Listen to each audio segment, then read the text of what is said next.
திருச்சியில் தளபதி விஜய் அவர்கள் வேட்புமனு தாக்கல் பண்ணியிருக்காங்க எம்எல்ஏ கேண்டிடேட்டுக்கு. அவங்கள எதிர்த்து நீங்களுமே நிற்கலாம். என்ன அதுக்கு 10,000 பணம் தான் தேவைப்படும். அந்த 10,000 பணம் எப்படி சம்பாதிக்கிறது அப்படிங்கிறதுக்கு நான் ஒரு வழி சொல்கிறேன். தூக்கி போடுறாத. இந்த மாதிரி பட்டு புடவை இருந்தாலே போதுங்க, நீங்கள் பயங்கரமாக பணம் சம்பாதிச்சிடலாம். எப்படி அது அப்படிங்கிறத நேராக அந்த இடத்துக்கே போய் தெரிஞ்சுக்கலாம். ஓகேங்களா, வாங்க. ஆனால் இந்த புடவையெல்லாம் வச்சுக்கிட்டு நமக்கு எவ்வளோ பணம் வரும்னு பார்த்து கொடுங்க. பார்த்துட்டு செக் பண்ணிட்டு சொல்லுங்கள். கண்டிப்பானே. இந்த மாதிரி ஒயிட் கலர் வந்துச்சுன்னா வெள்ளி ஜருகை, இந்த மாதிரி சிவப்பு கலர் வந்துச்சுன்னா செம்பு ஜருகை.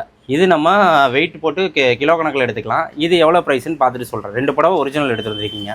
இந்த ஒரு புடவை மட்டுமே 35,000 ரூபாய்க்கு போகும். இது டபுள் சைடு பார்டரு, முந்தானி நடுவில் கோடு இருக்குது. இந்த புடவை வந்து ஒரு 8,000 ரூபாய்க்கு போகும். மொத்தம் நீங்கள் எடுத்துகிட்டு வந்திருக்க புடவை 44,000 ரூபாய்க்கு போகும். இந்த ஒரு புடவை, இந்த 2 செம்பு புடவையும் கிலோ 500 ரூபாய்க்கு எடுத்துக்கிறோம். நீங்கள் உங்கள் புடவையை எங்களுக்கு எங்கள் நம்பர் வாட்ஸ்அப் நம்பருக்கு அமிச்சிங்கனாலே போகும். எந்த புடவை போகும் எந்த புடவை போகாதுன்னு நாங்கள் சொல்லிடுவோம். செம்பு புடவைனா மற்ற இடத்துல வாங்க மாட்டாங்க. நம்ம வெயிட் போட்டு வெயிட்டுக்கு எடுத்துக்கிறோம். இல்லை வெள்ளி ஜருகுனா நல்ல விலைக்கு எடுத்துக்கிறோம். நம்ம கடை எங்கே இருக்குன்னு பார்த்தீங்கன்னா திருச்சியில் பிஷப் காலேஜ் பக்கத்தில் கீதாஞ்சலி ஹாஸ்பிட்டல் ஆப்போசிட்டில் நம்ம காஞ்சிபுரம் பட்டு சென்டர் கடை இருக்குதுங்க. இது பர்மனன்ட் ஷாப்பு. நீங்க வேற எங்க வேணாலும் கேட்டுட்டு கூட நம்மள்ட்ட நீங்க வந்து கொடுக்கலாம். நம்ம ஹையஸ்ட் திருச்சிலேயே ஹையஸ்ட் பிரைஸ் நம்ம தான் கொடுக்குறோம். நமக்கு திருச்சி, பெங்களூரு, கர்நாடகா ஃபுல்லா பிரான்ச்சஸ் எல்லாம் இருக்கு. சென்னையிலேயே பிரான்ச் இருக்கு. நம்ம நீங்க கடைக்கு வரணும்னு அவசியம் இல்லை. நம்ம வாட்ஸ்அப்ல சாரி போட்டோ அமிச்சிங்கனாலே போதும். நாங்க எஸ்டிமேட் சொல்லிடுவோம். உங்களுக்கு ஓகேனா நம்ம ஆளுங்களே நம்ம எக்ஸிக்யூட்டிவ் இருக்காங்க 10-15 பேர். உங்க வீட்டுக்கே வந்து நாங்க பணம் கொடுத்து எடுத்துக்குவோம்.